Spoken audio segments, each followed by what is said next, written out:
All right, I'm going to call this meeting to order November the 7th. It's about 9:03 a.m. Clock says 10 something, so we're late. But Carol Bryant is going to take minutes for us, substitute clerk for Jeanette Sidebottom today. She's presiding over the elections. It's election day, so I hope everybody goes out and votes today. Can you kids vote?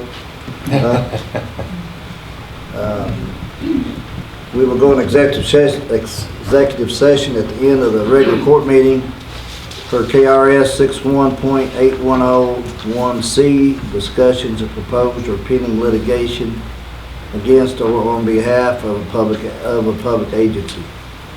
And that'll happen after the fiscal court meeting, and I don't think we'll be in there maybe 5 minutes or so. It won't be long. We'll know that. We have some special guests here today. We'll get into that a little bit here in a minute, but I've got the Bethlehem Banshees here. They won the state soccer championship. And we have Thomas Nelson cross country. Get kind of confused sometimes. I say track and cross country. And the generals, and they won the cross country championship, which is a big deal. So we got 2 schools here today we're going to recognize. So first, I am going to have Coach Hoyes. I don't know who you want to bring your crew up here, and we're going to lead us in the pledge. Can you do that, sir? Absolutely. Everybody please stand. Y'all can come over here to the right if you don't mind. Move this chair over there, if you don't mind, sir.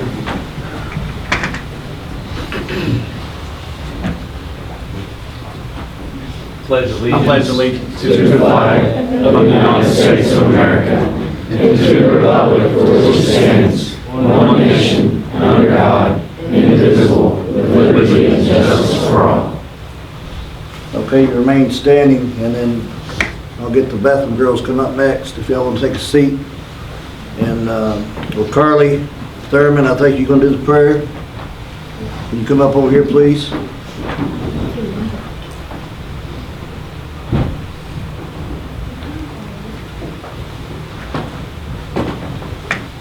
Go ahead. Today's prayer is a prayer for our leaders. In the name of the Father, Son, and Holy Spirit. Heavenly Father, we would ask that you give our leaders wisdom, discernment, and strength. Please keep them healthy, safe, and rested so that they can guide us through this time. Give our government leaders wisdom on how to continue to lead and stabilize our economy. Give our spiritual leaders your discernment on how to meet people's needs as they glorify your name and continue to encourage the church. Give our medical leaders insight on how to keep our community's health a priority. Strengthen their resolve and honor their hard work in creating a treatment for illnesses that hurt our communities and our families. And help us as leaders within our communities to display courage, hope, generosity, and kindness always. We pray this in Jesus' name. Amen. Thank you.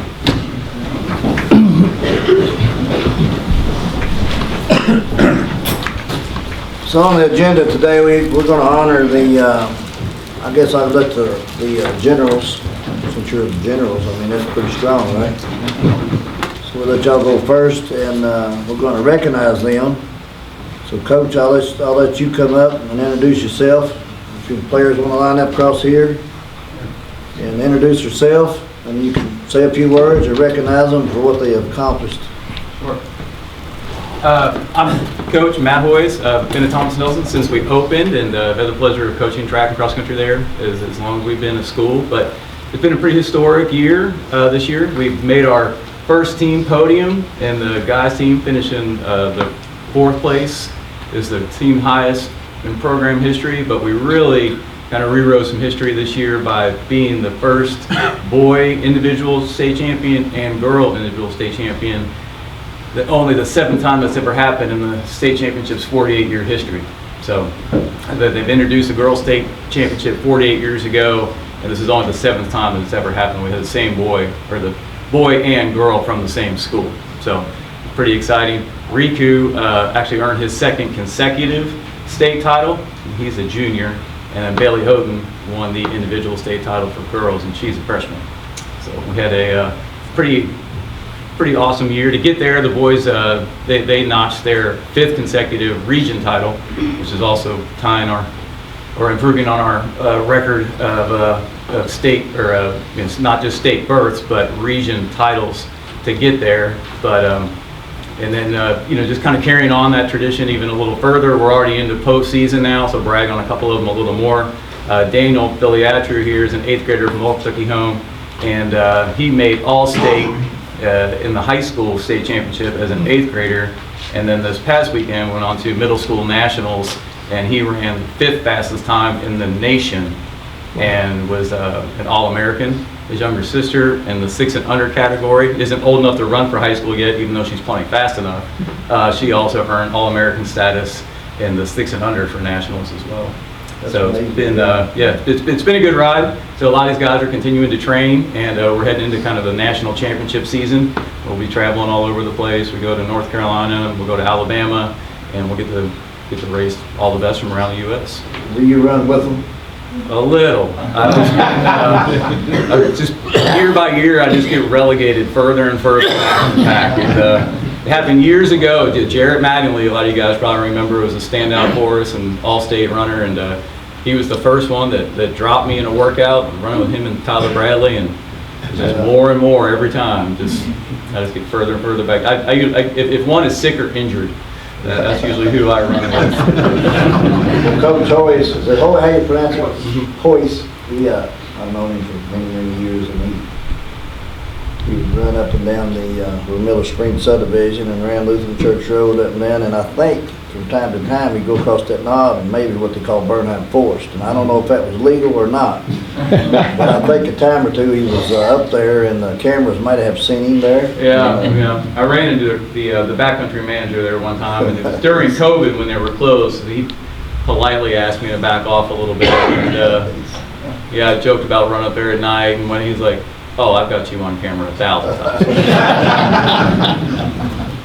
But anyway, so he's done an amazing job there, and we're proud of the students and what y'all accomplished. Looks like y'all may have some repeats and three-peats and all that kind of stuff. So y'all done a great job. That's what we're hoping for. And I think as a court, we're very proud of y'all and what you just hope your grades are up there with those championships. They are top in the school across the board. There you go. So you want to introduce them all and let them stand up? Absolutely. This is my assistant coach, Jackson Hughes. He ran for us through high school, or at least once I got him to come run in high school, and he was a standout on multiple region teams and state teams. So this is Claire DeWitt. Claire is a phenom freshman. She ain't coming up here. Runs for the girls team. She's fantastic. She finished her year in a boot. She didn't have to run region in it, but she narrowly missed qualifying for the state meet despite a late season injury. Will DeWitt, he has just been a strong man for us. He's kind of like my Mr. Dependable, always runs right about the same. He's ultra consistent. This is Riku Sugi, and he is our 2-time state champion. He's also I think right now, number 46 out of all grades in the U.S. So you take the seniors out, he's the number 10 for the junior class in the nation. Wow. So I get a lot of mail with Riku's name on it. This is Tyler Wilkerson. Tyler is probably my biggest recruiting achievement ever. I'm not a great recruiter. I think people kind of get a sense of like what we do is kind of crazy, and maybe I'm not super approachable, but he lives right there on Lutheran Church, one of those new little houses on the backside of Miller Estates there, and I literally just pulled up in his driveway. He was playing basketball, and the Subaru just rolled in, and here we are. So it took a long time. It took a lot more convincing than that. But this is Daniel Filiatru. I mentioned earlier, Daniel is an 8th grader at OKH, and he has been in our program coming up, kind of started in popsicle races, and has just been a fantastic contributor ever since, and I'm forever grateful for his family just taking a leap and just trying cross country. So, this is Connor Woods. Connor's also a 7th grader at OKH, and he's been a really rock solid contributor in his first year. This is Lane Houghton. Lane's out of Boston School, and he's given cross country his first try this year. Made the state team as an alternate, and he's been really fantastic. Actually just ran his first national this year, got a taste of that.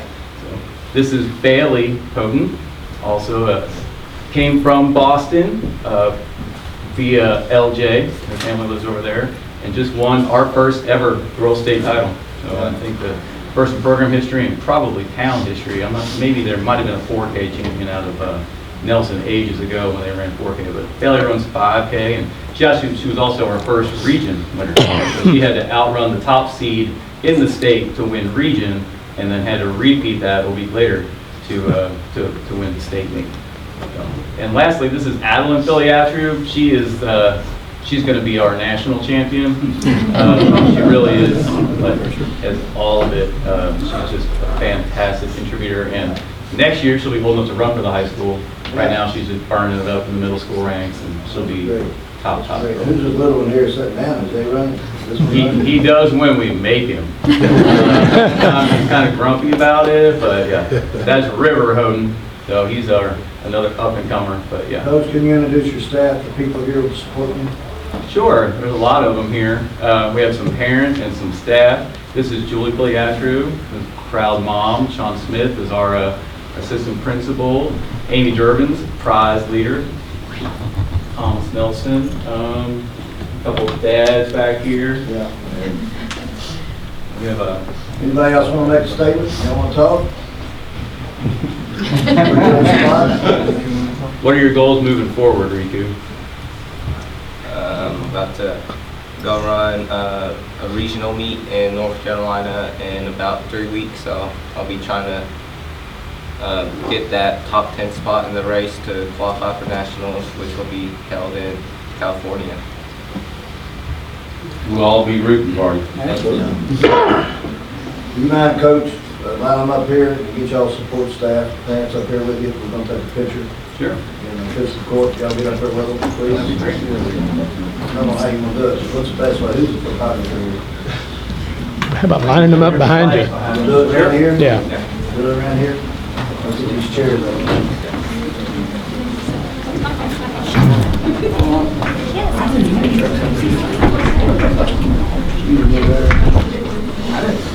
Come on around here and go right away.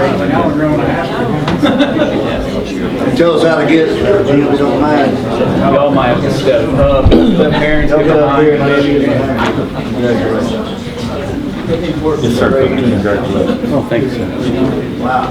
Been on the links long? We'll have lots of 3 feet and 4 pants. That's what we're hoping for. Everybody get in here where they can see you. Maybe he might get up front, I think. He's gonna be like one of the kids. That's what I'm gonna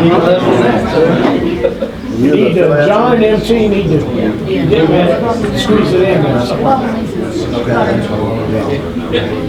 Maybe on the other side of the pole. Yeah, come on across there. We good? Everybody smile. We're trying to get Tim to hold his breath in so we can get another answer to it. All right. Thank you. Coach. Congratulations.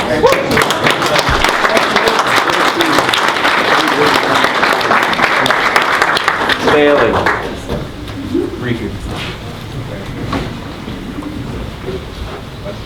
Right One more here. request. You stay over here. You stay over here. One more picture of you two. All right? Why don't you center on the flag? Center on the flag? Yeah, right in the middle of it. Like that? A little more.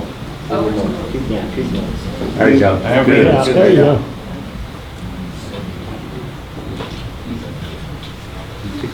Y'all cheesing pretty good. Yeah.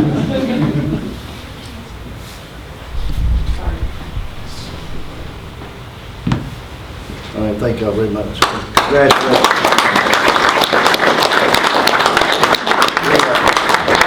Awesome, man. Well, now we want to thank y'all very much. Now we want to bring up the Bethlehem Banshees soccer team. They won the state title. I've got 2 nieces on this team, and then of course Coach Dioper couldn't be here today. He had a commitment. He had to work. That's a good thing. So Who's gonna speak today? You wanna come up here and, Thank you. Coach, what's your name? Katie. Coach Katie. My name is Katie Daly. I've been an assistant with the Bethlehem program for 9 seasons now. So it's an honor to be here today. It still kind of doesn't feel real that this has happened. I was talking to Dilly just now that this hasn't set in yet for me. So we went 22-4-2 on the season, won our 4th All-A state title, and then took it on and brought the big trophy home. Attribute these girls, their hard work. We're only the 2nd team to win an All-A state and a state title in the same year. St. Henry did it in 2010. So that's a big deal for a small school of 300 kids to win 2 state titles in the same year. All while maintaining a 3.86 team GPA. So not only are they great athletes, but they're student athletes, and they work just as hard in the classroom as they do on the field, and lots to be proud of. So I brought Gracie Zetterman up here, who's a junior keeper, practically still in her head in the state championship game. I think she had 20-something saves, maybe. It was crazy. She's also a co-captain, so I was going to let her say a few things. Well, you did an amazing job, I'll tell you that. Thank you. I can't be prouder of what we've accomplished this year. I mean, we went into our main goal this postseason. Everything we worked for in the regular season was to get to the postseason, and we won our 3rd district. Is it 3 years in a row? Our 3rd district title. Going into regions, we knew that we had a tough opponent. E-Town had just been the runner-up in the state tournament the past year, so we knew it was going to be a challenge. But we went into it and we worked together and we worked hard and we got that. We got the win. So then we went on to the state tournament and we played amazing in the state tournament, and I just couldn't be prouder of what we did. And we went into the final game. Sacred Heart has beaten us the 7 times prior that they've played us and outscored us 31-1. Yeah. And so we were not bet on to win that game for sure. Everybody was betting against us, but we proved everybody wrong, and we just couldn't be happier with the community support that we've received. I mean, the Final Four, we had our little parade downtown, and everybody was just, there was so much support, so we couldn't have done it without the town of Bardstown behind us, and we're just glad that we can make them proud. Well, y'all accomplished a lot. It's pretty amazing. Told Carly, I'm not a big soccer. But I got 2 nieces on the team, but I did follow them last 3 or 4 games, and it was pretty exciting. And Carly, you stand up. Who's Carly? Carly Thurman is my niece, and Zoe, where's Zoe at? Zoe, there's 2, that's my 2 nieces. I got to embarrass them a little bit, and Probably not the first time. no, not the first time. So I just want to recognize them because they are my nieces. And there's a happy birthday today. Is there a little Sparks in here? Where's she at? Stand up, little Presley. It's birthday today. I got to recognize you. Happy birthday to you. Happy birthday to you. Happy birthday, young lady. Happy birthday to you. But anyway, Coach Sarah, the principal's here. You want to say anything, Sarah? Yeah, I just want to say thank you to everyone for their support. You know, Bardstown was awesome. Nelson County was awesome supporting us. You know, when you're a school of 300 and you go up against teams of girls that have 1,000 or more in their school. We played Henderson County in the state tournament, and they have a total of about 2,400 kids in their entire school. And we have 150 girls. So when you think about our tiny amount of school going against these big schools, and that we're not expected to win, you hear that over and over and over again. And each one of these girls dug deep, and they all had a role, and they went out there and they won. So thanks to all of you for supporting us with that parade. That was awesome. Thanks to all the schools who came out and wished us congratulations as well. Thomas Nelson was super supportive. Bardstown, Nelson County, they were phenomenal, wishing us a congratulatory message. So thanks to everybody. It was a lot of fun, and we get to say it for next year.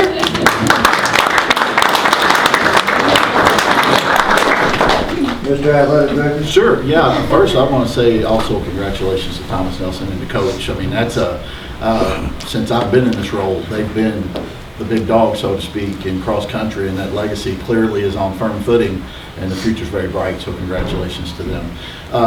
And I know probably all of you have experienced this as well, but I live in Louisville, and the Catholic school community there is really strong. So every conversation I've had lately has started with, how in the world? And it's a fair question based on what Gracie just said. I do just want to add one quick thing, which is, you know, and this probably extends beyond just the starters, but just as an example of small schools and the way you have to operate, from the athletic department perspective, the GPA is very important to me. And of the 11 starters on the field, 10 of them play 3 sports. So this isn't just, you know, a group of girls who are dedicated to soccer and that's all they do. So they're moving right into basketball, and a lot of them run track and they cheer, and, you know, and any other number of things too. So it's that kind of small school spirit that we thrive on and that we strive to keep going, and the idea that we can take multi-sport athletes and reach that level is something that I'm really, really happy with and impressed by. So the young ladies deserve all the congratulations. Thank you. And I want to recognize Amy Durbin. She's here as my niece. Amy, everybody knows that, right? No, we don't. They do? Better keep her behind out. Y'all want to come up? Anybody else? Any girls you want to say anything? Let's introduce them. Introduce them all individually, if you don't mind. Stand up. Yeah. So we have Junior Bailey Judd, who was starting outside back. Mariella Lozano is also a junior outside back. Ashley Miles is a senior. She hit the time goal in the state title from about 30 yards out. The craziest last 6 minutes of sports I've ever had in my life. Bailey Roby is a sophomore. Tessa Miles, who's go ahead with like 2 minutes left to win the state title. Wesley Sparks, who has a birthday today. Chloe Young, senior center back. Kinsey Clayton, senior center back. Carly Thurman, who had the 2 big goals in the first half that I think kind of shocked Sacred Heart a little bit. Callie Hurst, senior outside wing. We have Savannah Montgomery, who's also a sophomore. Gracie Osborne, who's a sophomore. Zoe Thurman, our freshman outside wing. Neely Cheek, who's a freshman. Molly Ferguson, who's a junior. And Taylor James, who's a freshman. Anna who's a sophomore. Audrey Reynolds, freshman. Iris Paget, freshman. And Rihanna Morgan, freshman. So we've got a lot of people coming down. Anybody in your staff you want to introduce in your staff or teachers or anybody else we missed? No, I think we have Billy and Sarah, our principal, Miss Thurman, and of course Scott, now that soccer's over, has to work, so. That's right. Congratulations, y'all.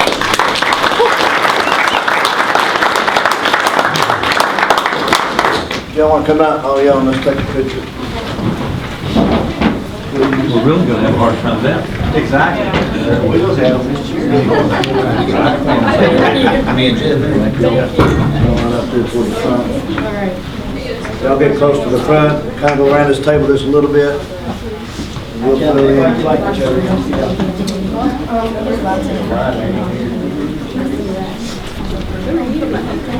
you come around here? Happy birthday, Sparky. I think I knew that.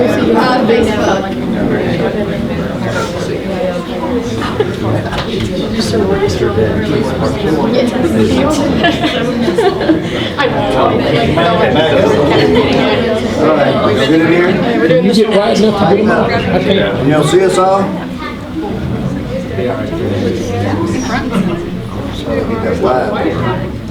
All right, ready? Here we go. 1, 2, 3. All right, look at Sarah. 1, 2, 3. Thank you. Good job, ladies.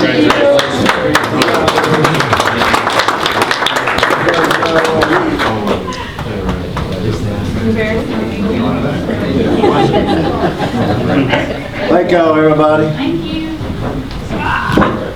Now we got work to do. Yeah. You all gonna go earn that GPA? That girl, she can get some air, please. Damn, it's hard. Turn it on, turn it our way. It was oscillating. Thank you. Put it behind her here. That can put too much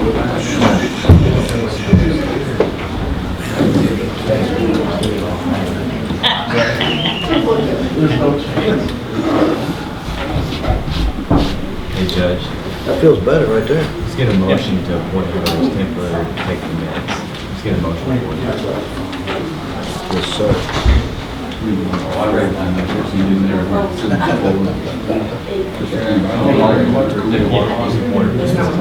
He said that's not. See you, Coach. Thank you all. Thank you. You should have brought that big trophy up and set it on the table. They taking it with them. I'm gonna back up here to, I need a motion to, I would make a motion to appoint Carol as temporary clerk for this meeting. Second. all approved. Have a motion from Adam and second from Jeff, all approved. Motion carries. Approval of minutes. Got the minutes. Anybody changes anything in there? Didn't see none. I'll make the motion to approve the minutes as presented. Second. Motion by Keith, second by John. Approve the minutes. Any more discussion? All approved? Opposed? Motion carries. Get my ducks in a row here. Bills and transfers. Any questions on that? Rhonda's not here. She's out this week. But I think most of us, self-explanatory. If you got any questions, I'll try to answer them. This would be the time to ask him all the questions. Yeah. I just say most people don't realize the amount of money that it takes to run a county government, and it's pretty phenomenal. So. I think I try to see every little deal that comes through myself, and then all the department heads, everybody checks it. We've got a pretty good system in place, I think. So. But we could miss something, so I mean, we always want everybody to check it. Can I add the landfill expansion invoices for this? Rhonda said if I just bring this up, we can add this and approve it along with this list. Approve it for the payment? Yeah, go ahead and explain it while you're on here. Yes, so basically there's a couple of invoices. One's for Hinkle for the contract. We emailed that out late last week, and Rhonda's already on vacation, so she just said to bring it up. And then we can include it. Everybody got that? Yeah. Everybody got it? Change order, not a change order, but the next phase, because that's in the contract, basically. Yes. So this is, the total dollar for the contract is 4.8 million. This invoice is for 821,000. 821,000. Which phase? And I'll go into more details of Right. the progress in my report. Right, so we want to add that to the bills list, 821. What about these others? There's two more, so we have that one, that's for the contractor. Then we have the engineering firm for the inspection.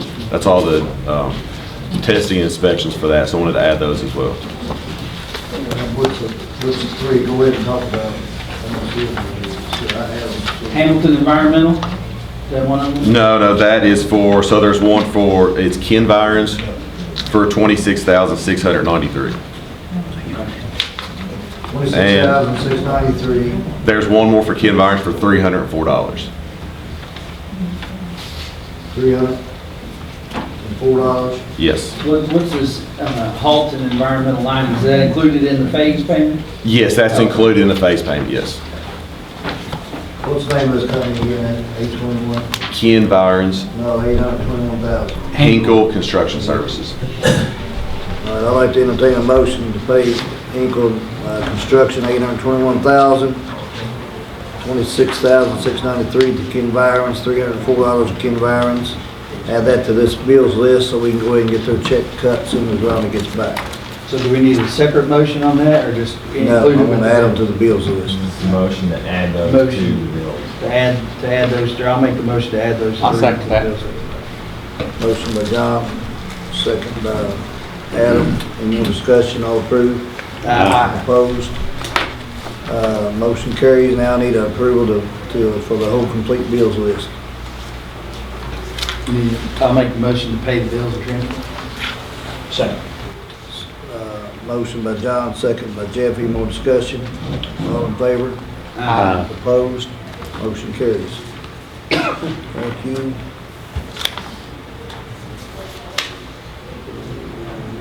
There's no public comment today. That goes to her, please. I have 2 extension board appointments. And I spoke to both of them about their, I think they've been on there about a year. And don't know how many years. He didn't put on here. I think they're 2-year terms. Jeremy's been on there a term or 2. Leave Madeline second. So they're both already members of the extension? They both are there, and I talked to them about their views and everything the other day about the future and all that, and I think they've got their feet to the ground, and they're involved very heavily, so I would recommend that we appoint each one of these individually. I will make that motion to approve Jeremy and Madeline to the Nelson County Extension District Board. Do I need to do them individually? Can we do them together? If they all vote yes, then you can do it in one motion. All right. I'll second. I got a motion from Adam, second by John, to approve Jeremy Jury and Madeline Peak to the Nelson County Extension District Board. Any more discussion?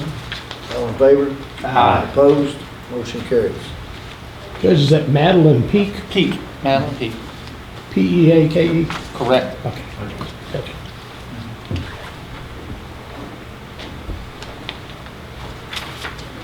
Listen, please. Let's go to Brad Metcalf. I'm going to talk about the, Brad, just take it over there.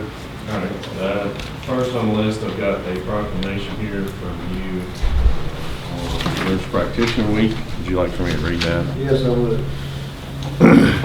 Nurse Practitioner Week proclamation. Whereas nurse practitioners play a critical role as trusted providers of health care for patients in Kentucky, and whereas nurse practitioners work to expand health care access in underserved communities, promote health equity and care, and whereas patients depend on the more than 10,000 licensed nurse practitioners in the Commonwealth of Kentucky to diagnose, manage, and treat their chronic and acute health care conditions, and whereas nurse practitioners provide high-quality primary, acute, and specialty health care services while emphasizing health promotion, disease prevention, health education and counseling, guiding patients to make smarter health and lifestyle choices every day, and whereas the confidence that patients have in nurse practitioner delivered health care is evidenced by the more than 1 billion visits made annually to nurse practitioners across the country, and whereas more than 5 decades of research demonstrates the high quality of care provided by nurse practitioners,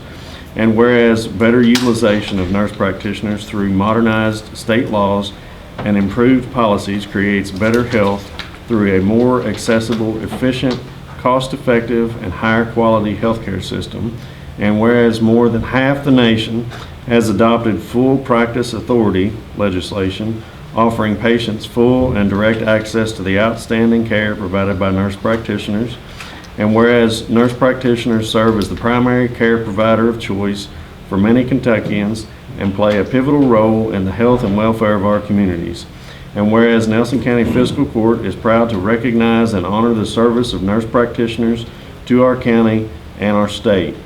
Be it resolved, therefore, that I, Tim Hutchins, Nelson County Judge Executive, hereby declare November 12th through the 18th, 2023 as Nurse Practitioner Week in Nelson County, Kentucky, in recognition of the countless contributions nurse practitioners have made over the past half-century and will continue to make on behalf of the health and well-being of our citizens. Signed, Tim Hutchins, County Judge Executive. Actually, there's, I guess these are exact numbers, there's 10,266 licensed practitioners in the state of Kentucky, and there's 102 in Nelson County. That's pretty bigger, that's pretty amazing, really. So, don't need a motion, I don't need a motion, it's just a matter of record. That's good. I'm just going to recognize the nurses, nurse practitioners. All right, next on my list, Washington County Fiscal Court has reached back out to us again. Back in April, we adopted a an agreement with them to take dogs on their behalf at our animal control facility as they wait for Marion County to complete their new facility. It's still not complete yet, so they would like to request an extension as provided in our original contract. So we'd like to ask for a motion to approve that extension for another 6 months. We've had no problem, no issues, it's not really been a burden. No, we had a five dog per month limit, and we've taken in 22 dogs over 6 months, so around 3 per month. So it's been manageable. Yeah, then they can do, you read all of it, it's been a problem at all, and it's trying to help the neighboring county out. Yeah, I'll make the motion to accept that as an extension. Got a motion from Adam, second by Jeff, to accept this memorandum of agreement between Nelson County Fiscal Court and Washington County. Any more discussion? All in favor? Aye. All opposed? Motion carries. I need a motion to get some air conditioning here. Second. Pass that, please, sir.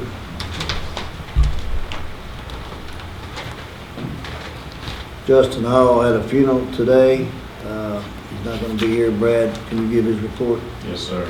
And let me say one thing. We had an emergency order. I don't know if we sent this to y'all or not that quick, but there's a water heater went out down there, and it's crazy. It's going to be $25,000 to $30,000, and he can get into that too. Now, I recall a story from Thomas Matthew when he was county judge and they had a water heater problem in the jail. He went to fix it. I called him, but he was in Washington. I had him on speed dial, but it didn't work. Go ahead. All right, we have a total population of 121, 19 females, 102 males. 32 of those are state inmates, 87 are county inmates. Our revenue per day on state inmates are $1201.56. Our estimate for our state inmate monthly revenue is $36,046.80.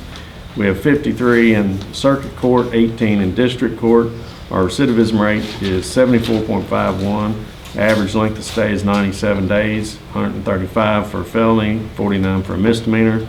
We're overpopulation 18.63%, 7.8% on males, and 137.5% on females.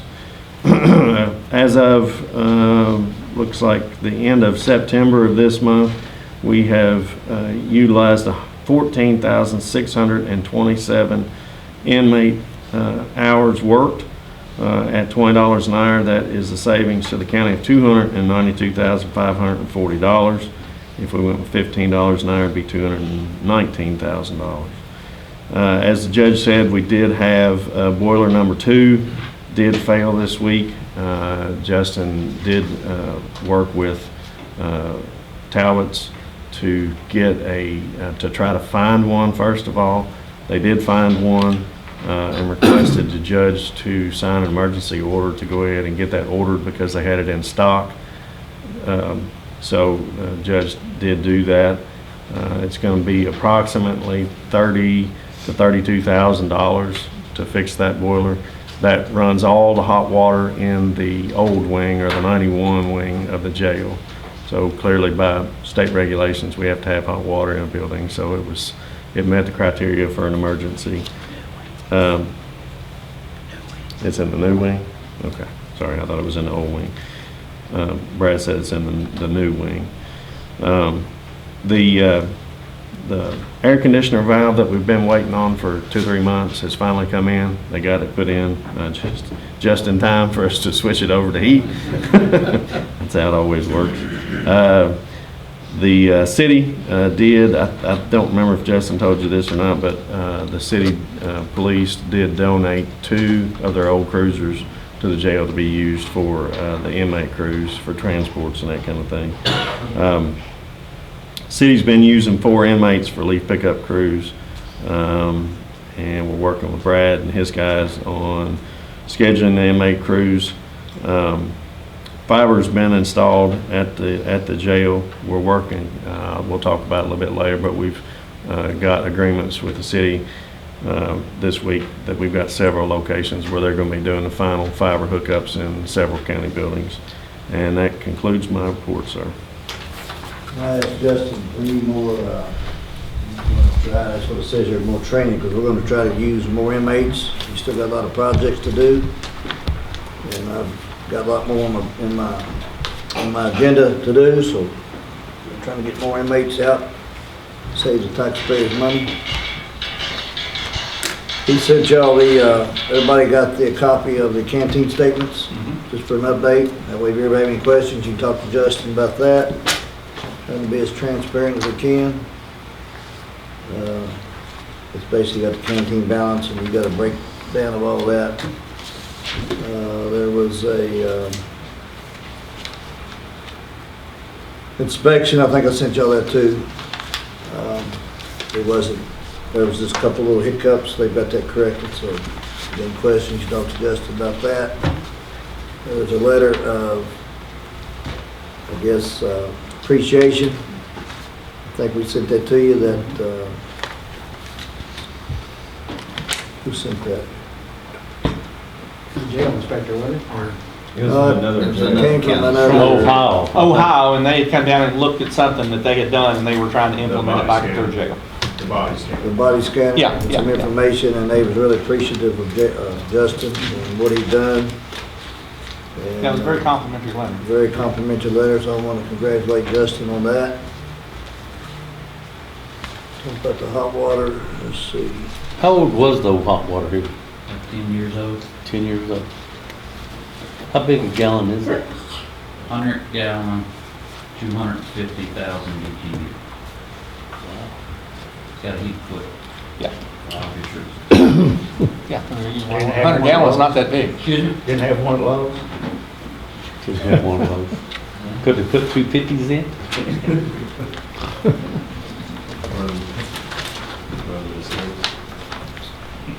Chip, I'm on it. I mean, 10 years on something, get that much use, it's not bad. No. If you got time after the You only meeting, get about 5 or 6 on the house. Exactly, yeah. I could probably do that when we go in session. That's an expensive deal there. But, all right, let's see if we're done with the jail. Sean, you want to talk about the dispatch, sir? Yeah, just a couple things. We now have 12 full-time dispatchers. Megan Johns graduated from Academy last Friday. Speaking of Megan, she graduated her class as a trainee of distinction with an average score of 98.1, which is really, really high. Their class graduated as class of distinction with a score of an average score of 95.29. They're only the 5th class in the state of Kentucky, as long as DOCG has been around, to ever graduate with class of distinction. She is back at the center. We are doing some moves with some individuals to try to put some of the more senior staff with some of our less experienced staff. We did a couple promotions, but I'm going to bring that up in the next meeting. For supervisor coverage on those shifts so that they have what they need to, somebody they can go to directly and, eventually, I would like to present the court at some point to look at the possibility of hiring a couple additional part-time staff or full-time staff to give us coverage for our 4 consoles. Right now we have 3 on each shift, but I'll tell you with the call volume and number of calls that we're taking, that number is drastically increasing. We're going to surpass last year's number easily. 20,000. We're at least 10%, if not 15%, and where we're at now versus where we were at last year. And, so we got a lot of, 3 people's great, but again, I think that if we continue at this rate, we're going to have to look at staffing at some point again. We did have a staff meeting last night, addressed several issues that were going on within the center. I think everybody has a clear understanding of what's going to be tolerated and not be tolerated on the board. And other than that, I want to thank Justin Hall's crew for coming over to dispatch. We have a AC unit on the outside of our server room, and a lot of growth has begun to come up there, his crew came over and cleaned that up really well for us, and make sure that server room, we don't damage the server by getting too hot or anything like that in there. So I do at some point, I talked to Justin, a couple other projects I like to get done over at dispatch. We have a lot of old stuff in the server room that just needs to go, but it's really hard to for the dispatchers to do it if they're on the console. So but I talked to him about a couple things I'm going to do, just kind of clean up some of the extra clutter we have in our server room. Other than that, we have established new emails and dispatch. Brad sent that over to me this past week. We have everybody on the new email except for 2 part-timers. We'll get them on sometime this week when they come in. But you'll see dispatch having a new email, Destin County, Kentucky.gov. And so you start sending those, your emails to those. But I'll send one out to everybody so they know what ours are, so we can receive emails on those versus our personal emails. All right, thank you, Sean. We will get together. Like I say, I've been kind of out a little bit the last 4 or 5 weeks, but I'll go through a bunch of stuff with you in the near future. I got a question. Anybody got any questions? Go ahead. What's your busiest day? Every day. What day? Day shift, let me just give you an example. Last year at this time, 80 calls on day shift was out of the norm. Now, 80 calls a day? On day shift. The 12-hour period.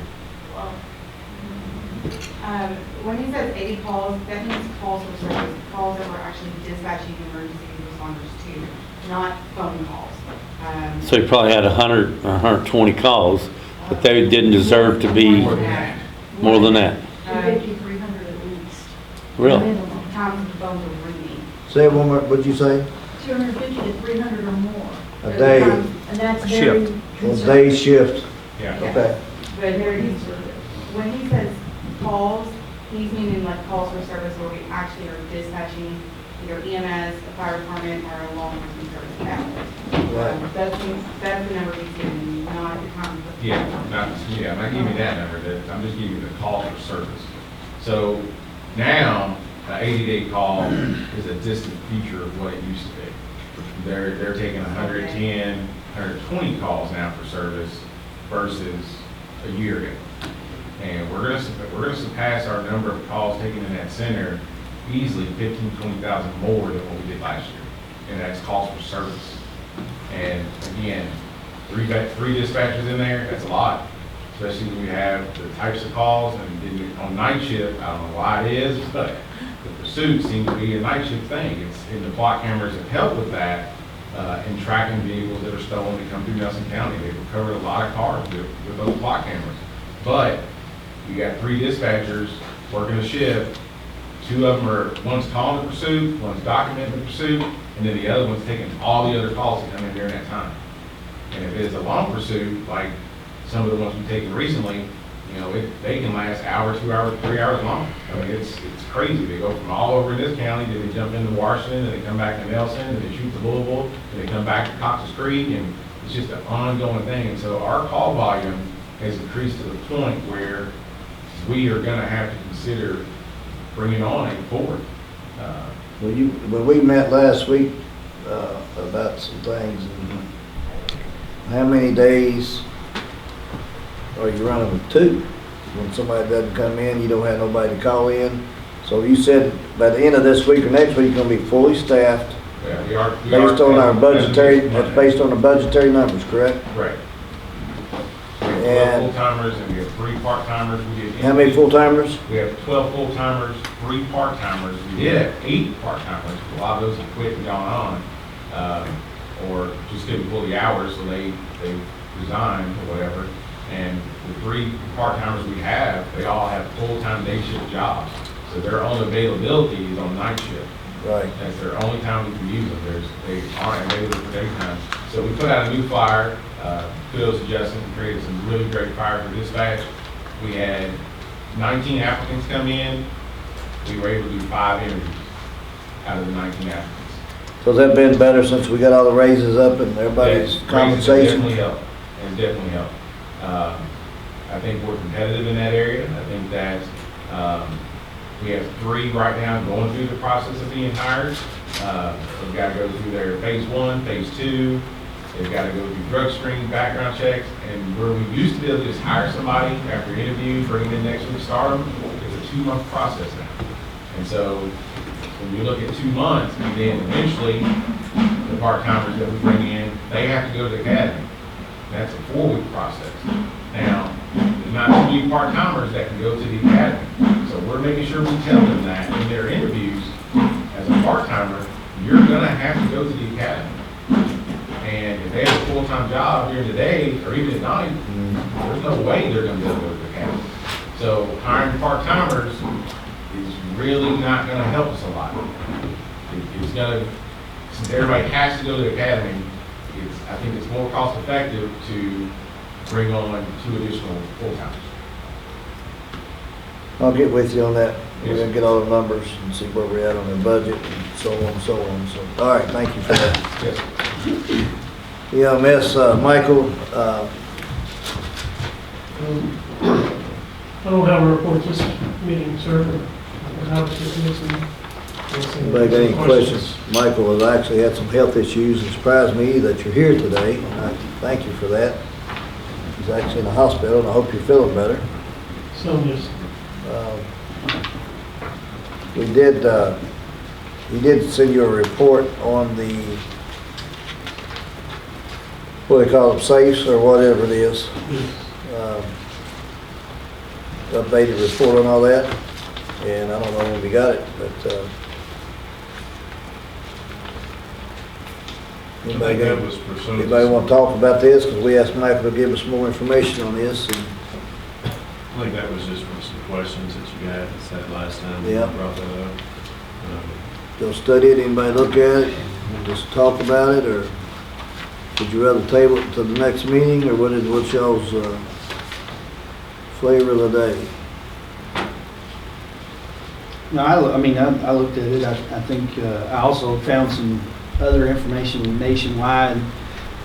Hopefully we would never have this issue here, but there were a few instances that I found reports of drugs that had gone missing off of ambulances, either through employee theft or through actual theft from somebody going into the ambulance and getting it. So I think it's probably a worthwhile investment, particularly since we got the new DEA license.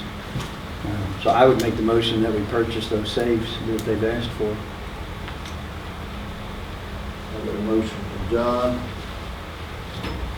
Based on this, what was the total price? $36,266.40, is that correct? That's correct. That's coming from the opioid settlement money. It's coming from the opioid money. It's not going to cost the local taxpayers any money to do this. I'll second. Motion from John, second from Adam. Any discussion? One question on that, what you found, what they do to the employee.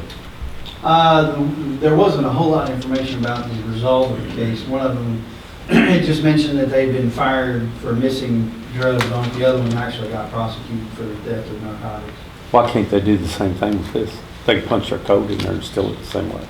Well, the one of them wasn't even somebody who had supposed to have access to the narcotics. It was not a paramedic. It was an EMT.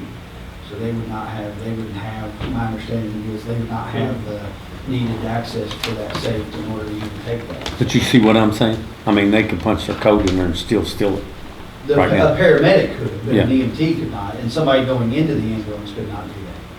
It's recorded when they punch their code in. Yeah. Who it is, and the time and It's going to day. help with the prosecution of that person. So the outsider went in and tried to steal it, they cannot get it. Right. They couldn't get it out. My understanding is, I looked at what they sent on the safes, and I don't think somebody could just go in there and get it. One thing that differentiates these safes from others is every compartment inside there has its own RF code. So when you take something out of it, it tells you before, you just knew somebody was in the safe. You don't know if they got narcotic A, narcotic B, whatever. This one, it takes every single unit that comes out of there, it tracks it and knows exactly where it went. Well, how long is it going to take? It sounds like it's a tedious process. It's instant. It all reports back to the central computer and tells Michael as soon as I take whatever out of the safe, it sends a report back to him and lets him know. And the second part of that, it helps inventory control. Absolutely. That's probably, it could be as important as the other, where you won't be out, or you miss this, Or not have too much. or overstock. Because when I was talking to Joey, when he was out there, they had the Narcan, and he had, I don't have many that was expired, he had to throw them away. And, not to criticize anybody, but it's an inventory I control. can see where it would work on that. A director from a different county explained it to me in a way I hadn't really thought of before, and especially because we have our own DPA license now. It's an insurance policy. We hope we never have to use it. But it at least gives us a very clear record of where everything, every narcotic that we have in our possession is at all the time. Let's explain to me and everybody what we have been approved and issued a DEA license. So what's that actually mean to the public? So General Tom, say about that. Well, before we use, which we still are tied to the medical director, before we use Dr. Smith's, and it's just a lot of logistical issues if we use Dr. Freeman's, because his office is primarily based in Lexington. Therefore, anything we order has to be sent to that license address. So we submitted, it didn't cost us anything, or since we're a governmental entity, they'll issue a DA license. His name is on it primarily, but my name is on it as well.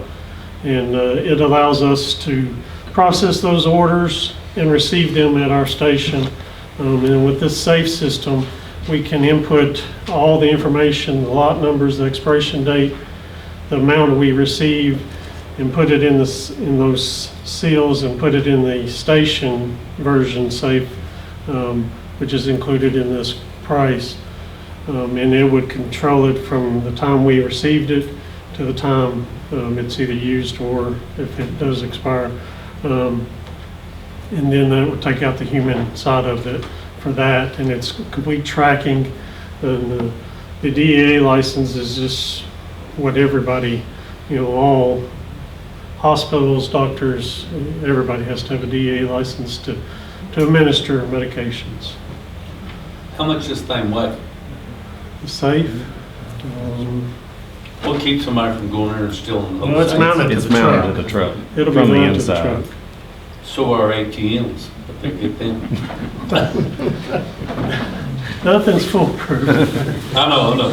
I'm just thinking, do a little extra thing to it, I was gonna do, I still hold ambulance. It's still hold it. I'm giving an idea.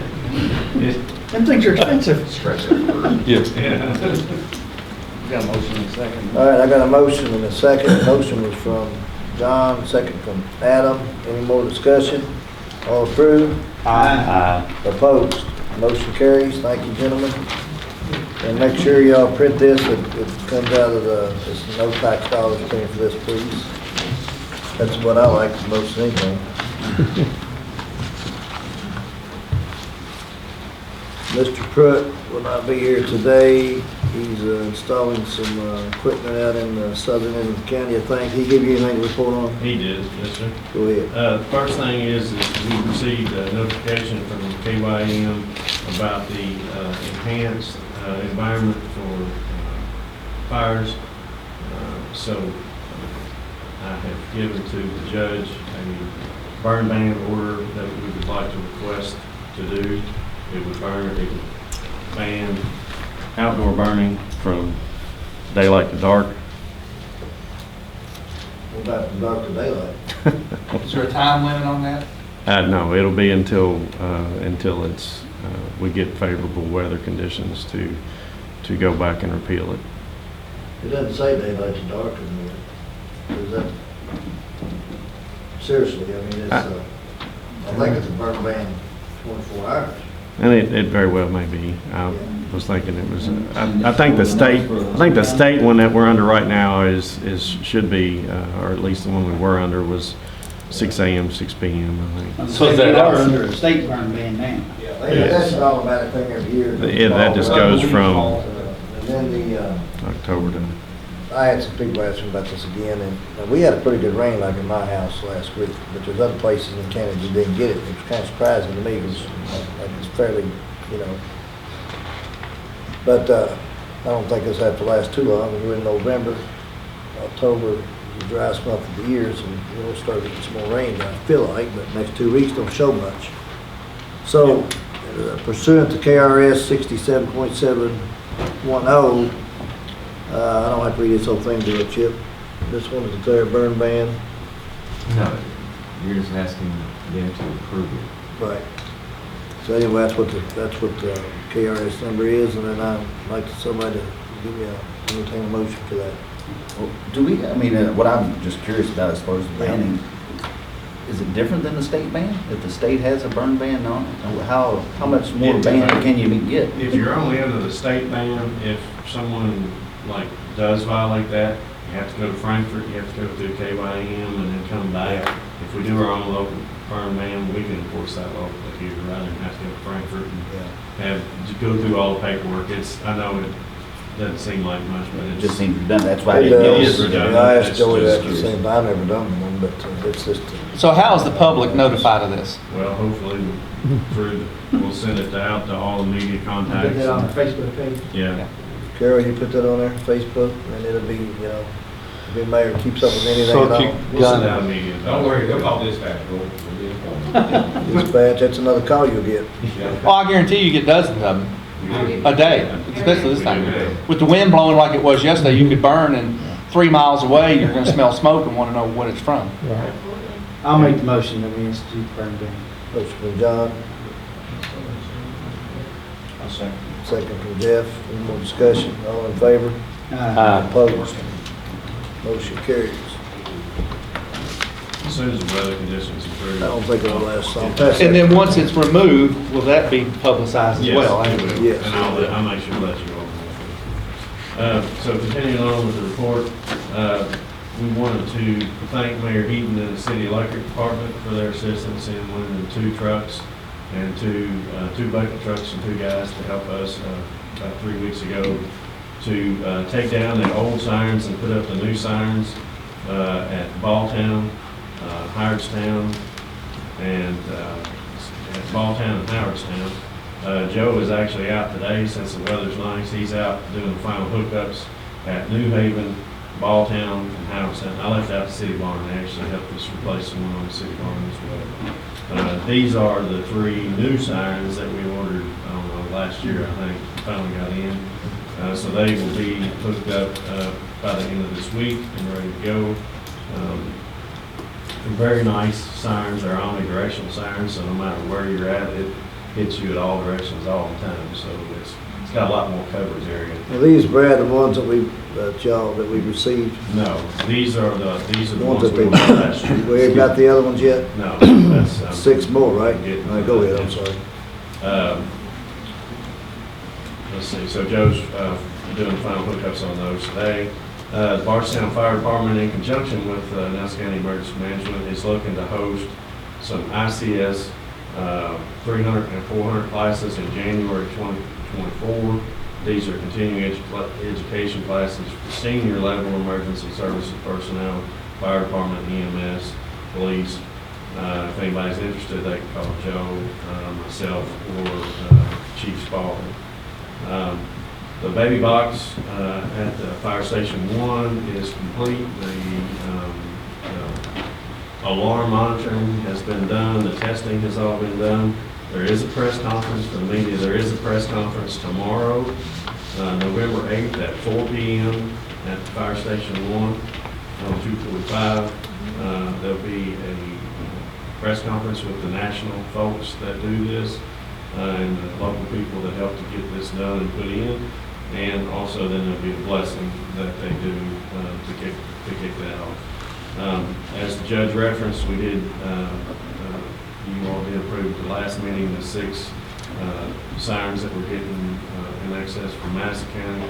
We think they'll be ready within a week or 2. They're taking them down right now around the county and bringing them back to one centralized place for us to go pick them up. So we think we'll have those in the next couple of weeks at least here in the county. It'll probably be a winter, early spring project to get them put up around the county. That completes our EMA recommendation. The blessing box, I don't know if everybody got invitations, but anybody that can, it'd be nice if you can show up. pretty big deal. It's a huge deal, and I think it's great that we've done it. It means a lot to me personally that we're doing it, and so if you can be there, that'd be great. Since we put ours in, I believe we've had 5 or 6 other counties Yeah. that have come to us and wanted to see how we did it to try to put them in as well. The AT&T tire, we discussed that any at all. You want to enlighten us a little bit on that, On which one? the one at Culvertown. We're in final discussions actually tomorrow. We're doing a site inspection. Is everybody aware of that? I don't know if I've got all the information or not. On AT&T, we've been working to negotiate with them. Go ahead and It's not, explain to it's them. Verizon. Verizon, I'm sorry. Not, We've been in discussions for the last couple of months with Verizon. They are looking to put a new tower at the south end of the county in Culvertown Ballpark. One of the things that we negotiated during the terms of that was to get additional placements for our repeaters, because we unfortunately have a lot of dead spots in the south end with the sheriff's office, EMS, and school buses. We actually added the school had come to us and said they had a lot of bad dead spots down there as well. So we negotiated free placement of our antennas on their tower. It'll probably be next year by the time they go through all the conditional improvements that they have to do. We'll bring that to you when we'll get it done. I think Brad and I are going down tomorrow morning to meet with their actual construction people to look at the layout of the area and see exactly where they want to put it. So. I just want to make sure everybody's aware of it, what we've been working on until we got to this point, just discussion. So we're getting to that point. Keith talked to them, Brad, and then, so we want to update everybody, and so you know what it is. And when we get a little bit final, more details, actually, we can probably send them an email down. But we'll have a contract at some point to bring them for you. Yeah. It will have rental income in it for us. Yeah. In addition to the tower placement. It's going to really improve that area of, New Hope, Monks Road, Culvertown area. It's really going to improve their cell phone coverage too. I hope it improves it right here, a little bit. Mine don't do very good. So what I'll do today, I'll get you to update everything you've got up to date, and I'll email it to y'all so y'all have it. I want to make sure everybody's aware of what's going on. I don't want to leave nobody out. All right, Brad's that all? Yes, sir. Brad Spalding, Recreation report, please. Okay, Tyler indicated all the leaks have stopped now, they're done for the year. So shutting water off this week and begin winterizing the concession stands. We've painted the baseball facility on the outside, the concession stand, and since we got some pretty weather, they're doing the same thing for the soccer this week. And that's really it on recreation, unless you guys have questions. Ken, I'd like to meet with him, or I don't really want to meet with him, I want you to meet with him. Yes, sir. Brad, go over and do a walkthrough out there and see what else we need throughout the winter that we can do. When it's slow, and use inmates and other things will stop. Cleaning up, moving stuff, taking the fences down maybe, whatever, just a random walkthrough to get everything back up to par. Yes, sir. We haven't met a recreation committee one time. And John, you got that layout for me? Getting close. Get close? I'll give you the next meeting, we'll see how close you can get. We need to see where we're at, that way we can get our costs together and get the fiscal court involved and see how we can pay for it. And what we're talking about doing is trying to expand the baseball and softball fields. I think I said that a little bit before. We had up to about 1,000 kids this year, second biggest in the state of Kentucky. And we're going to try it, and they just run out of room. There's no room to practice and have games, and we're trying to expand it into the football complex, which goes under the schools now, and we'll try to make it one of the best in the state when we do it, so we can host tournaments. And just so everybody know, my goal is to get it, whatever we get done out there, is get it, when we get done, that there's going to be enough income to pay for the director and the maintenance fields and the ongoing expenses that can cost the taxpayers, mowing and on and on and on. So, and I think we can do that if we incorporate our local teams and tournaments and traveling teams. And we've got so many local players now that travel everywhere. They like to have it where they can have more tournaments here, so they won't have to be going out of town. I bet there's probably 400 or 500 of our own kids that play on what I call traveling teams, but they love to play here. So but anyway, that's what we're working on. Just let the public know.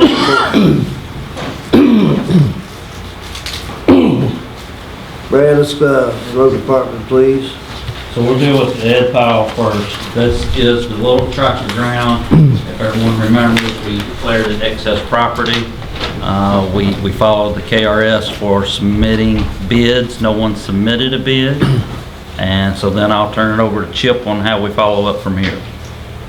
So nobody submitted a bid, and that allows the fiscal court to do what it pleases with the property. And what we're proposing is section that little plot of ground into 2 tracts, which will be next to the tracts of people live in houses. And the proposal will be just to have the judge designate those 2 plots to those landowners free of charge. And you'll have the cost of keeping up that property. You need a motion to... Yeah, we'll need a motion. Yeah, I'll make a motion that we follow that plan of action. I second it. Motion by Jeff, second by Adam. Any more discussion? All in favor? Aye. Opposed? Motion carries. Here's your written thing we signed. Thank you, sir. Okay, so on to the regular report. Give you guys culverts with clean cross drain, regraded some ditches on Beretta Court. Jeff, that was a lot to do, just some silt issues. Same thing on American Drive, Adam, we've talked about that. Keith, we repaired a cross drain on Howardstown connector. It was just a concrete culvert that kind of pulled apart. We had to do some repairs there.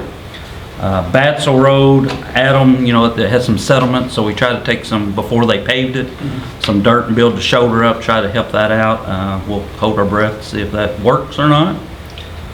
Keith, we regraded and rocked the Flats Road. It needed it. We've been working on Coon Hollow Road. You guys kind of know it as the cemetery project. There's a cemetery down there. We're taking the curve out in-house. We're doing that work. If everything goes as planned, midday tomorrow, so we ought to be completely done with that project. So I'll give you guys some pictures. That's been a good project in-house that we did. Good weather. A lot of people are very happy with that down there. You took be completely done with the surface and everything? Everything. And then you go with the slopes and dirt? Everything. Drains, all, okay. God willing, everybody show up tomorrow. What's that ditch? Is a ditch pretty deep there or not? I can't remember. Coming around. It's not, is it? No. We had to create one to get rid of some water, but no. But you put the fabric down? You just want straw? We'll straw everything. Unless we're planning on laying somebody off, I would straw. We'll talk about it later. It's not here in the ditches and water, washing out, and then you need to put the fabric down. We can talk about that. We continue to, like I said, train our guys. We got a lot of new ones on these snow routes and whatnot. Barn's full. Tim, so you know our tarp did get delivered. If everyone knows, our tarp's got a rip in it on the salt barn. Yep, did get delivered yesterday. Yep. So now it's just a matter of getting them here. So he hasn't promised me a date yet, but at least the materials are here. We'll stay on it, and let me know I need to stay on it. Yes, sir. We've been very cooperative, really. I agree. Yep, we get the prices down.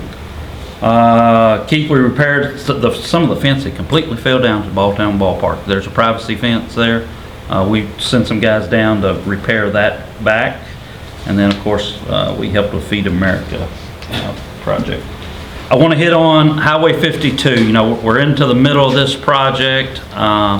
Some of you may know we hit a little snag on it. It was some engineering design issues that kind of slowed us up. Contractor had to stop till we figured it out. It's just about how we tied into the existing road and kept traffic maintained. Long story short, we added, taking some additional trees out, some fencing. With those changes, we've got a change order for $50,746.35. Now remember, this project is funded from KYDOT. They gave us $1 million to do the project. Right now I'm at $660,402. So we get reimbursed anything we spend up to $1 million. So what I'm requesting the court, KYDOT has already approved this change order. I need you guys to approve it today so we can get the contractor back down there, try to get this project done for the winter time. Everybody got a copy of that? No, they do not. I just got that yesterday. You didn't get a copy of the rain? I think I got that at 4 o'clock yesterday. Yeah, I think one of you did. Kind of embarrassed to give it out. Well, we've had some more deals here, but we want to get into it. We want to get the job done and still way under the budget and the initial budget. We're not going to get to keep the extra money. It'd be nice if we could keep that $330,000 for something else, but $1 million, the excess goes back to the state. But it is a good project, safety, saves a lot of lives. The state's money still our money. It is, but let's get the project right, is my intent at the end of the day. To approve this change order for $50,746.75. I'll so make that motion. I'll second. Motion by Keith, second by Adam. Any more discussion? All in favor? Aye. Opposed? Motion carries. Thank you, gentlemen. Thank you, Brad. And I know you did a lot of work on it. That's it in the roads. You mentioned dirt a couple times. I noticed the dirt there on Fenwick is gone across from the ballpark. Where did it go? It's used in various places. It's been a month or so ago, but once you said something about dirt, I noticed that's gone and been seeded and everything looks good. I made sure it went in your district. That's fine. Good. Thank you. It's okay. Yeah, he called me out there. I didn't pay no attention to it. We don't want that woodlawn dirt out. Well, he called me a couple times, and Brad and I talked about it. So Brad, did they indicate, once we approve this, which we did they indicate when they're coming back? Plan is Monday, if a few things work out for them. 'Cause I'm sure they went to another job. Oh, sure. And they probably got a bunch of equipment sitting on another job. Correct. Actually, on Highway 49, they're working. So they have to send what's called a model, so they can put it in the GPSs, so they can get their elevations correct. So they sent that off to the company that does that. If everything works out, they get the model back Monday. There's a lot of ifs to that statement. I told you I'd run a string line around here and show you how to do it. Did it all my life. Put a bubble on it. That's how we did Coon Hollow. You know, that's what they call engineers. That's what I got. Coon Hollow looks good. Coon Hollow, we did that all in-house. We didn't have to do all that stuff, did we? Okay. When the court's over, Brad, I want to see you about a few little things that we talked about and I've slipped through the cracks. Is that all right with you? Yes.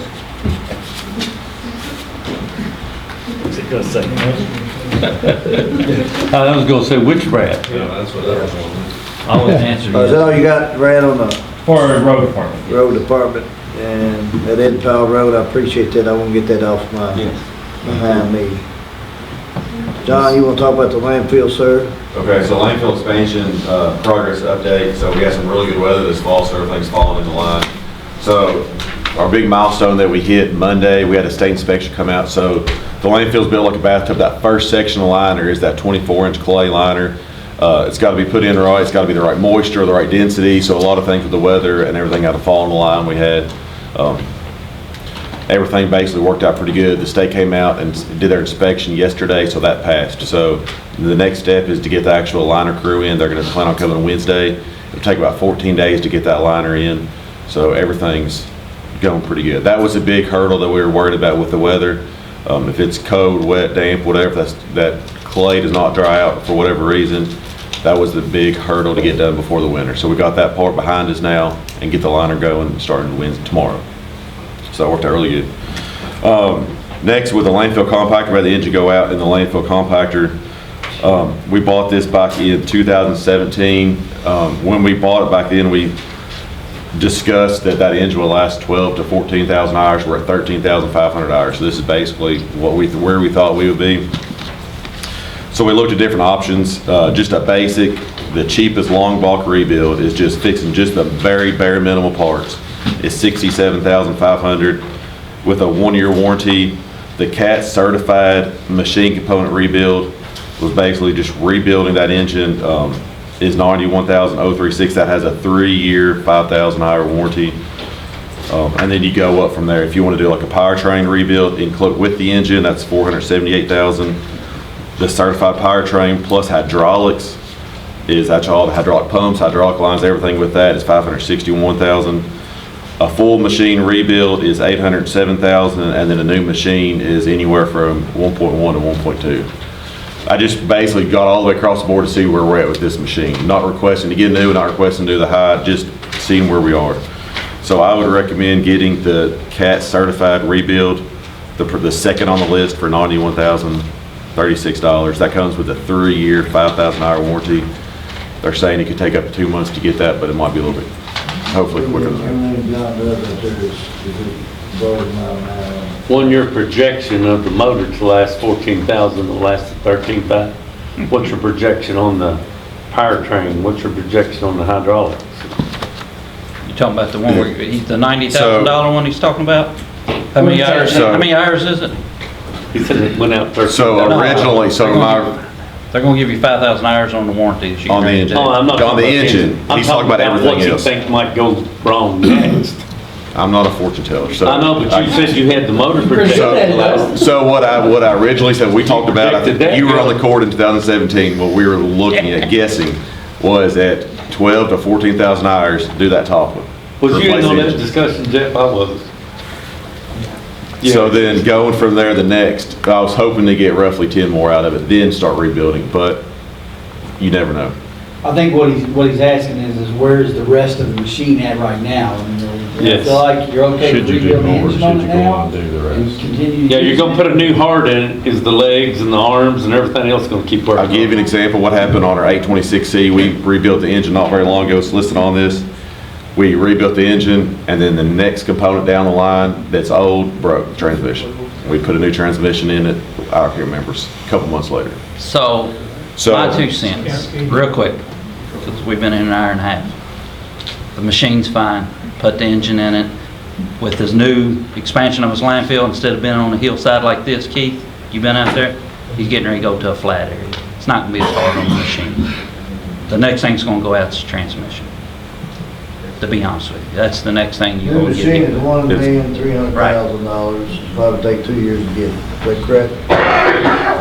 It's hard to say how long. Y'all wanna order one?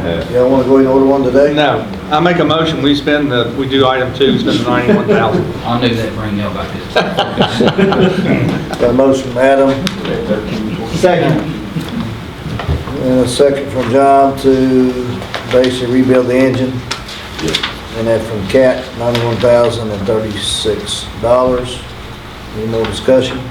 All in favor? Aye. All opposed? Motion carries. Everybody knows it just takes a whole lot nowadays for everything, so we can relay that to the media so they can really push that. It costs the county government a lot of money to operate in today's world like everybody else, so it's not easy. I need to sign something for you on that, or you gonna send me something? I'll send it to you. Okay, one more thing. I guess this is just an update of all the rest of our equipment, see where we are. And I kind of broke down on the top is I have all our garbage trucks. After that, we have all our roll-off trucks. Next is the landfill equipment, and then next is just our miscellaneous trucks that we use at the landfill. So the 2007 Freightliner, is it on a regular route or is it a backup? 411, that is our backup. That's a backup, okay. Yes. That's been around a while. What we normally do, or what we've done in the past, is try to buy one every 3 years. And if you look, our newest truck is 3 years old. We bought in 2020 model with 48,000 miles. The truck that we ordered over a year ago, our pup truck, they're saying it'll be here in March. So we're looking at 16 months just to get a new truck. So what I'd like to ask is if we go ahead and advertise a roll-off truck and a garbage truck, see what those prices come in at, and then that won't be here for another probably year and a half. Just to stay on top of these, just even if we have one right now, it'd still be 3 years old, our newest truck. So we're looking at our newest truck to be 4.5 years old. Probably 5. So I'd like to do two things: advertise to buy, bid those new trucks new. I would also like to advertise to bid a used one. That way, we probably won't get anybody to submit anything, but if we run into problems, then we can negotiate if we find one at that time. But I would bring everything, all the bids to you guys, let you guys review first. But you're just asking for permission to bid it, not to buy it. Advertise and bid, yes. Advertise, bid, and then we have to approve the purchase. Yes. Okay. We met there last week and went over all this stuff. We're just trying to update his equipment and where it's at. And they think maybe we can find a used, our garbage, the county, I don't know when's the last time you've expanded that. Our numbers are up, of course. We've got about 12,000 customers, 13. The numbers have grown, and probably we'll have to reroute a little bit, change the routes around, get it all even balanced, But as soon as a truck breaks down or two breaks down, then we're in a world of hurt. And I've asked John then we're going to try to start possibly as we get more inmates and certified, not to replace them, but to try to get another, on these busy days, get the inmate crews to go out and help pick up some of this garbage. We'll offset our expenses, and instead of it going up, we need to try to stabilize it on the labor side of it, so they can help maybe in a pup truck or whatever. I mean, I think we can come up with a plan to save us quite a bit of money in a year's time by using the inmates on this as we get more of them and get some more people certified. So, finding a used garbage truck, have you ever bought a used one? Never have. We're estimating a new garbage truck now is be over $300,000. Be hard to get a used one. I would think so too. And if you're gonna get a used one, it's probably got problems. Who would get rid of a good garbage yeah, truck? exactly. Just depends. Well, we'll just have that option. We want to buy Yeah. anything used. But- We'll just have that option. We can look around. If we run into a situation, we bring it to you guys and see. So that's just, I would make the motion to allow them to take bids on a truck as requested. Both new and used trucks. Both new and used. that would be for roll-off. and- I got a motion in order to take a bid on a roll-off truck, and a garbage truck, and a used garbage truck. Does that suffice? Correct. Motion from Adam, second by John. Any more discussion? All in favor? Aye. Opposed? Motion carries. Thank y'all.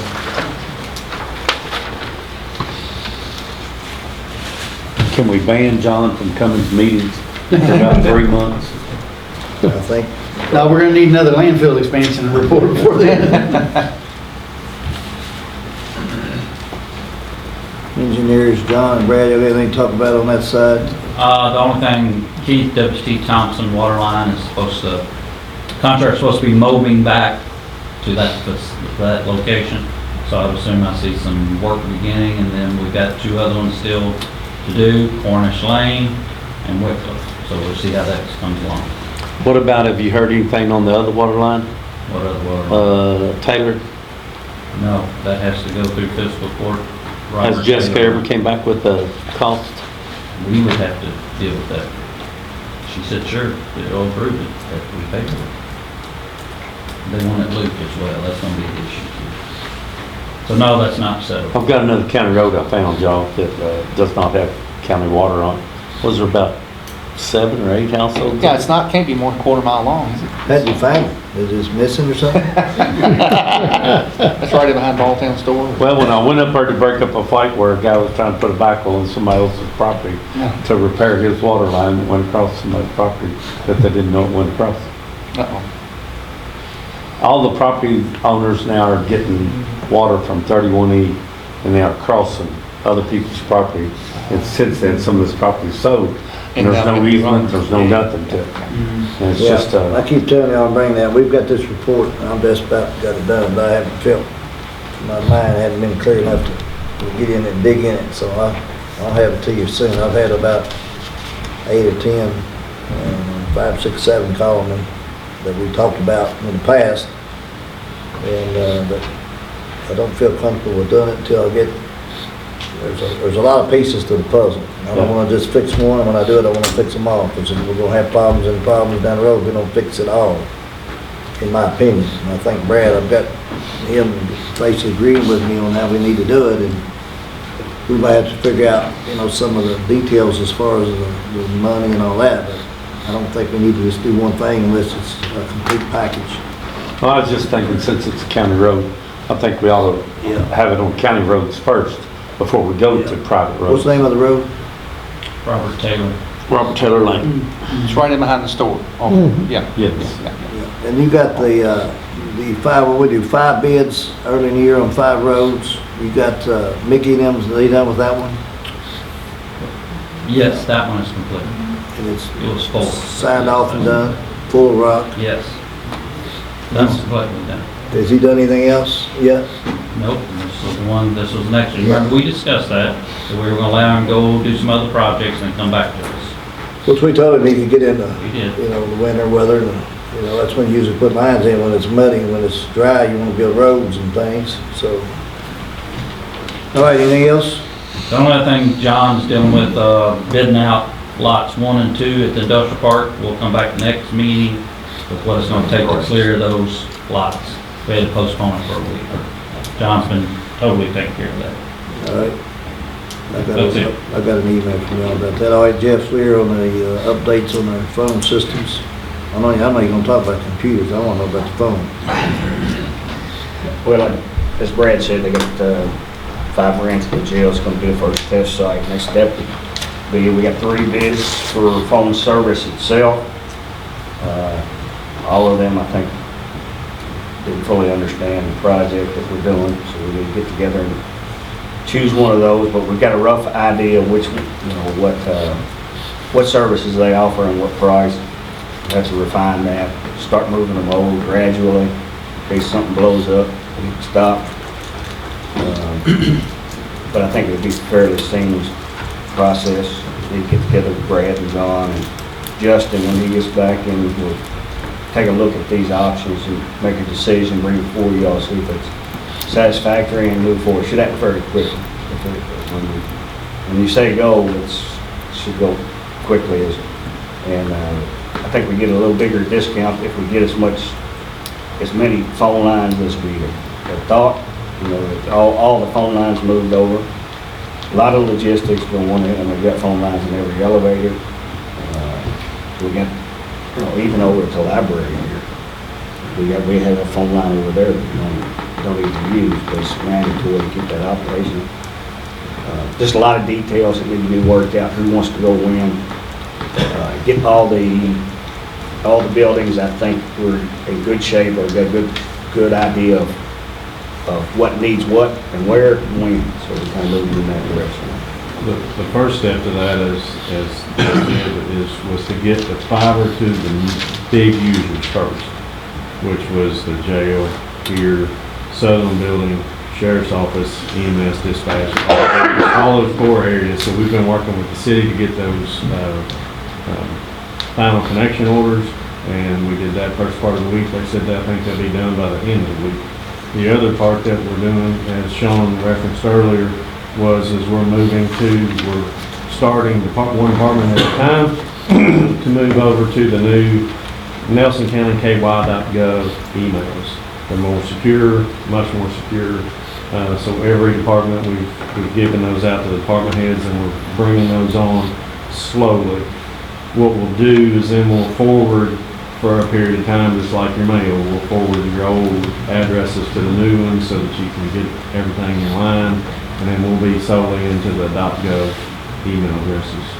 So you get that, get the internet, you know, fiber and everything, and then once we get that with the phones, and you feel like we'll have there's fiber and all that in there, and that's the most updated that they've got. Yeah, and it's pretty technology proof too as well. If something comes down the line, we'll have the infrastructure in place to be able to do whatever we need to. Long needed, painful. So I understand why it hadn't been done. Yeah, I knew there was a lot to do with it, so. All right, anybody got questions for them on that? County clerk is out. Carol, you want to report for her? No report. Good answer. Election day today, so everybody needs to go vote and vote the right way. Sheriff's report, Raymond is not here. Is Brandon, you going to report for Raymond? Just an update on site collection. We're at 86%. pretty high. 86%? 86. It's pretty strong, isn't it? Yeah, they said that, speaking to Kelly this morning, she said that we're normally in the 60% range. Really? So we're really high up for now, so. Yeah, we're still waiting on the check, just let you know. They're in the mail, so we'll get that. That's all we got. You said 80% tax on employee. That was 80%? 86. That's pretty dang good. Yeah, thank you. Danielle? Coroner's report? Our office is doing pretty well. I had a meeting last week with the Commonwealth attorney and evened out the playing field a little bit more. They know where my concerns are, and I know their concerns now, and they wanted to know the needs for the coroner's office, so we've talked about that a little bit, so you guys should be getting a letter from them so we can try to work out some things. We're still looking at getting transport vehicles for the coroner's office, or at least one. So that way that can alleviate the pressure on Barlow so that they have their extra van back, as well as a cooler so that, you know, the coroner's office will be totally independent then from outside help. Although we cannot express how much we appreciate the mutual aid. It's been a great help. But the official goal will be to have an independent office. So we're still working on that. But the Commonwealth Attorney's Office and I have a good relationship, so everything's good there. Just so you know that. When you say, Danielle, that you're trying to, and I agree with you, you need to get to that point. So are you researching, trying to find more grant money? Is there any more opportunities out there Correct. that you There see? is one grant that's available right now. I'm reading through it. I do have a meeting tomorrow with the person that's trying to push it through to make sure that the government is covered with it. So I'll let you know what happens. And you working with Brad too about making sure if there's anything out there that we can beg, you know, Yeah. beg and beg and beg or whatever. Yeah, if I come across something, I always forward it to the appropriate officers. Anybody have questions for her? Thank you very much. Mr. Chip McKay, County Attorney Report. Yeah, I just had the second reading of the camping ordinance that you all passed on first call at the last meeting. It is an ordinance that sets forth definitions used to enforce prohibition of camping on abandoned public or county-owned properties. It also prohibits camping or the use of camping paraphernalia on abandoned public or county-owned properties, and it further enacts penalties for violations of the ordinance. There's not been any changes to the ordinance since you passed it on first reading, so it's up for a second call today. I'll make the motion that we accept the ordinance on second reading. I'll second. Motion by John, second by Jeff. To pass the second reading on the regulating camping on public property ordinance. Any more discussions? All in favor? Aye. Opposed? Motion carries. And I have no other report, Judge. You got something I need to sign, or I'm gonna do it? I don't have the actual copy of the ordinance that needs to be signed. I'll finish it. Okay, Brad, I'll print it off and then sign Actually, it. one right there. Here's one right here, really. Okay, let me see.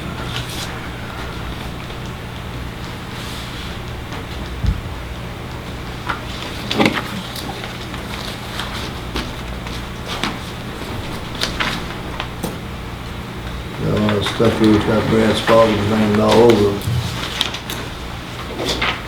Works on it.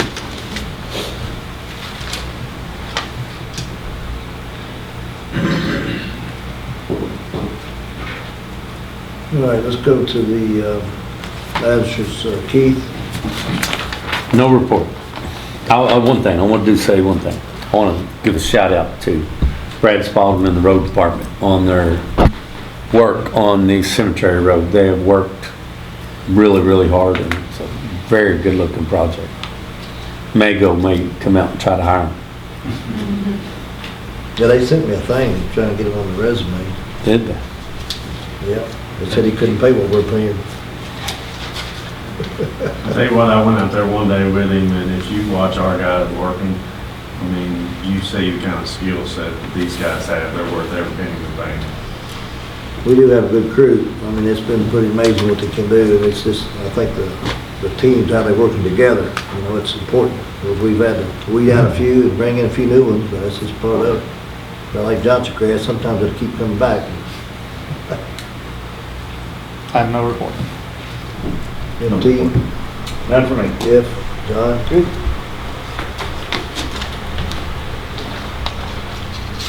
I got a long report. Say he's gonna get out here 4 months time, maybe.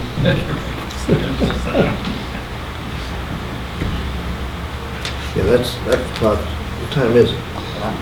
No, it's 10. 10 till 11. That's what I'm asking. Get out here. I know it's time. One thing is, I want to recognize and make sure that everybody knows and reach out to them, let them know if you need anything. Michael, he's had some health issues, and I talked to him some, and you need to get straightened out, Michael, if you need to take some time off, whatever you need to do. And then I didn't even realize John Hendricks has had some health issues. Is he out of the hospital? No. He's still in the hospital, so you'll need to reach out to him and ask him, and then let him know that we're thinking about him. And then Ronnie, our electrician, got hit by a car Friday, and here walking across, trying to get across out here, and lucky, very lucky that he's in the shape he's in, but he got beat up and banged up really bad, bruised up and so on. So y'all may want to reach out to him, let him know we're thinking about him too. I just want to say that publicly, that we're thinking about all three of y'all. And then Eva had knee surgery, so she's according to somebody that lives with her, said she's been through hell for about 5 days, but she is getting better. So I just want to let y'all know that. Let them know that we're thinking about them. We're here for them. I'm going to, that's basically, I'm trying to encourage everybody to come to this Blessing Box event.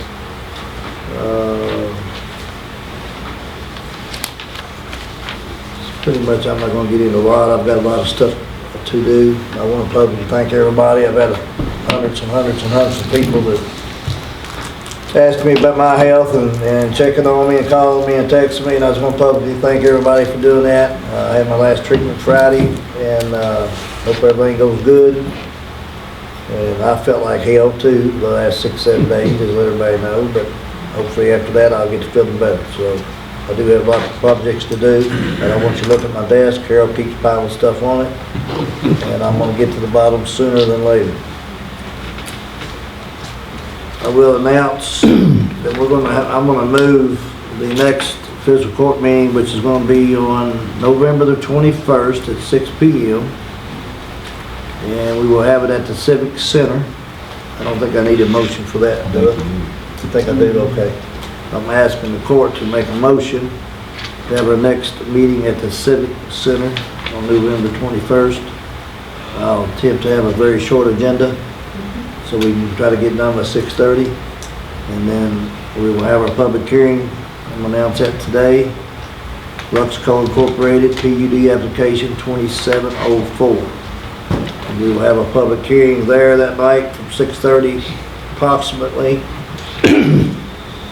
I don't know how long it'll take, but I want to hear both sides, and then the court can come back. I think it's the best. I've studied this thing and looked at it all the way around, and I think to be fair with all parties involved, we need to do that.